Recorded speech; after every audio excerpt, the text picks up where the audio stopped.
I sometimes get asked about any advice and guidance I might be able to give as a chaplain in the prison system to any of our community who might be um, doing some kind of protest, which might mean that they are arrested and end up inside prison.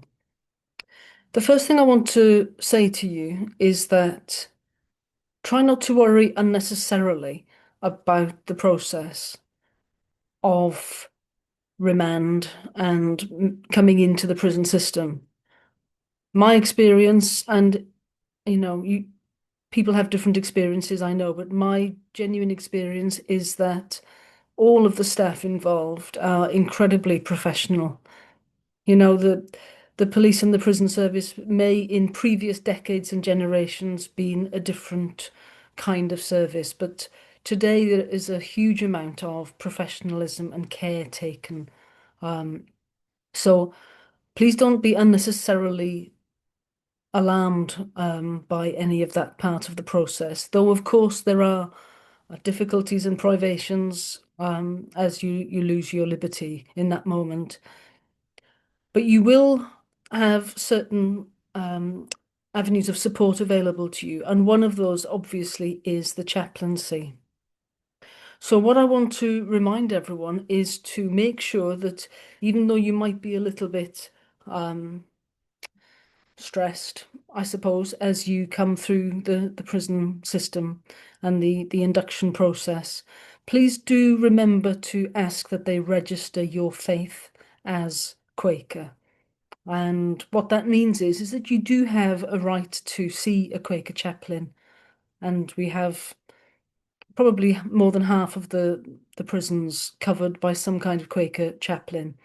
Not every prison establishment will have a person coming in every week, like I do. But even if there isn't a prison chaplain who is Quaker, they will know how to get hold of a local Quaker who is able to come in and visit anybody who's registered Quaker. So you might want to make sure that your area meeting locally has somebody nominated and listed with the prison chaplaincy locally to you so that they know who to call. And ideally, those people are already in the system and already cleared, that they would be able to come in and see you fairly soon. In practical terms, try to remember to take some phone numbers and commit them to memory if you can. You will be enabled to make phone calls. So one of the things that is distressing for people is if they don't have phone numbers. So try to commit to memory some key people, whether that's your solicitor, but obviously friends and family as well. And you may want to ask friends and family eventually to send you in some small amounts of cash. Um, Today in 2025, some of the men tell me that they ask family to send in around £40 to £100, that kind of amount. We'll see people through the first few weeks until, of course, you will eventually be able to take some kind of workshops and employment, and you'll be able to earn small amounts of money in there. So the second thing I want to just say is that in terms of going to the chapel, not all prisons will allow you to attend services outside of Quaker services. But it does depend what the managing chaplain and the governors in that particular prison allow. Many will, if, for example, there's not a regular Quaker group of some kind, you will be able to go to the other Christian services, and there will always be some kind of Christian service on a Sunday. And in addition to that, usually a Catholic Mass, which I recommend you go to as many of these services and groups as you can. There's quite a lot of coverage of pagan chaplains around the place as well. In my experience, fewer Buddhists, but still quite a lot of them as well, and you will be able to find access. So depending on what your spiritual practice is, you would be able to access the right kind of people. We can bring you certain books, like, for example, Faith and Practice. But really, apart from that and the Bible, there's no other special requirement that we have to provide you. But obviously, from a pastoral care point of view, we would be able to source some books if you feel like there's a particular Quaker author that you would like to read and find of comfort, then we can probably find a way to order that in for you. So try not to be overly alarmed.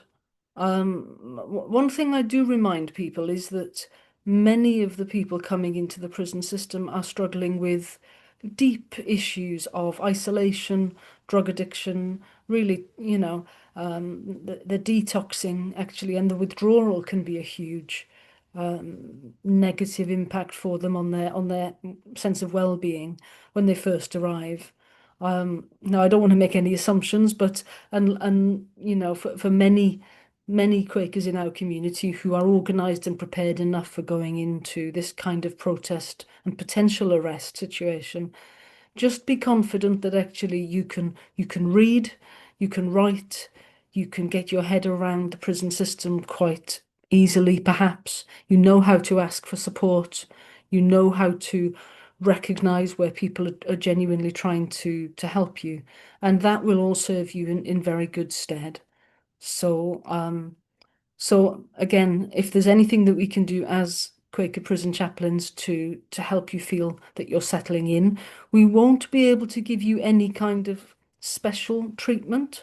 I hope you're aware of that. Um, and it could be that if you're in the same local meeting and you know the chaplain very, very well, it might even not be appropriate for the chaplain to be too,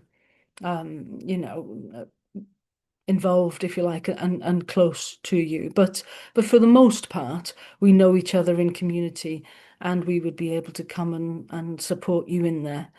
But like I say, it wouldn't be any special treatment. Just so that you know, we're not allowed to take any messages out or any letters out or bring anything in for you of special treatment, anything like that. But I want to reassure you that we would treat you as we would treat anyone in there, and that is with our, hearts and minds prepared for and for caring for you compassionately in that situation. One thing I always say to um, men who are people generally who are more spiritually minded, that a prison cell is very much like a monk's cell. You have a huge amount of time, you have a huge amount to kind of reflect on, perhaps, and you can make productive lives within the prison system, as many people do. And of course, you will be a source of comfort and support to those around you. I'm sure as I say, your reading and writing and um, communication skills will stand you in good stead, and you will be a source of support to to the culture of the environment that you enter. So all good wishes to you, and yeah, please try and find a prison chaplain who will support you, because of course it's a multi-faith chaplaincy, and even if you don't find a Quaker chaplain, you will find a huge amount of support and spiritual guidance from the chaplaincy.